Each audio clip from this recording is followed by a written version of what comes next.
Apple அப்படின்றது fruit அப்படின்ற விஷயத்துல இருந்து ஒரு டெக்னாலஜி சம்பந்தப்பட்ட விஷயம் அப்படின்றத மாத்தினதே நம்ம ஸ்டீவ் ஜாப்ஸ் தான்.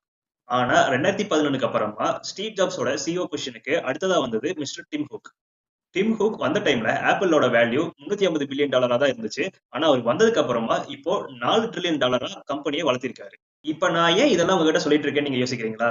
காரணம் இருக்கு. என்ன விஷயம்னா 15 வருஷம் கழிச்சு டிம் ஹுக் அவரோட சிஇஓ பதவியில இருந்து வெளியே வர போறாரு, விலகிக்க போறாரு. நீங்க இந்த சேனலுக்கு ஃபர்ஸ்ட் டைம் வரீங்கன்னா நீங்க நம்ம சேனல் சப்ஸ்கிரைப் பண்ணிக்கோங்க. நான் உங்க அஸ்வின். இது நம்ம சேனல் அஸ்வின் அன்ஃபில்டர்.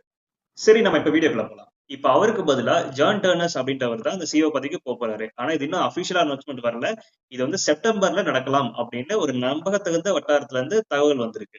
ஜான் டர்னர் சாதாரண ஆள் கிடையாது. அவர் வந்து யூனிவர்சிட்டி ஆஃப் பென்சில்வேனியால மெக்கானிக்கல் இன்ஜினியரிங் படிச்சிருக்காரு. அது மட்டும் இல்ல 2001ல ஆப்பிள்ல ஜாயின் பண்ணிருக்காரு. இப்ப 2021ல ஆப்பிளோட வைஸ் பிரசிடென்டா வளர்ந்திருக்காரு. நம்ம யூஸ் பண்ணிட்டு இருக்க ஏர்பாட்ஸ் எல்லாத்துலயும் அவரோட கான்ட்ரிபியூஷன் நிறைய இருக்குன்னு சொல்லியிருக்காங்க. அது மட்டும் கிடையாது. அவரை பத்தி டிம் குக் என்ன சொல்லியிருக்காரு அப்படின்னா, அவர் வந்து ஒரு இன்ஜினியர் மட்டும் கிடையாது, அவர் வந்து ஒரு இன்னோவேட்டரும் கூட. அது மட்டும் இல்லாம அவருக்கு லீடர்ஷிப் குவாலிட்டி நல்லா இருக்கு.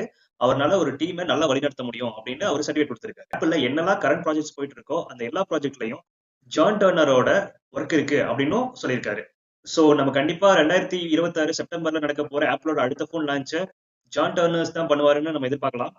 இப்ப இதெல்லாம் நடக்கிறதுனால டிம் குக் வேலையை விட்டு போயிடுவாரா? டிம் குக் இனிமே ஆப்பிள் இருக்க மாட்டாருன்னா அப்படி கிடையாது. டிம் குக் என்ன பண்ண போறாருன்னா ஆப்பிளே தான் வேலை பண்ண போறாரு. ஆப்பிள் கம்பெனில போர்ட் ஆஃப் டைரக்டர்ஸ்ல எக்ஸிகியூட்டிவ் சேர்மனா அவரோட வேலையை கண்டினியூ பண்ண போறாரு. இப்ப ஏஐ பூம் வேற செமையா நடந்துகிட்டு இருக்கு. சோ இந்த டைம்ல ஜான் டர்னர்ஸ் ஆப்பிள எந்த மாதிரி கம்பெனியை கொண்டு போக போறாருன்னு பாக்குறதுக்கு நிறைய பேர் ஆவலா இருக்காங்க. ஸ்டீவ் ஜாப்ஸ், டிம் குக் மாதிரி ஜான் டர்னர்ஸும் ஆப்பிள ஒரு $1 ட்ரில்லியன் கம்பெனியா கொண்டு போக முடியுமா? அதுவும் இப்ப இருக்க ஏஐ பூம்ல.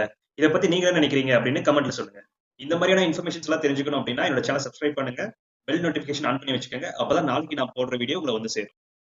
நாளைக்கு நான் வேற ஒரு வீடியோவோட உங்களை வந்து மீட் பண்றேன். தேங்க்யூ.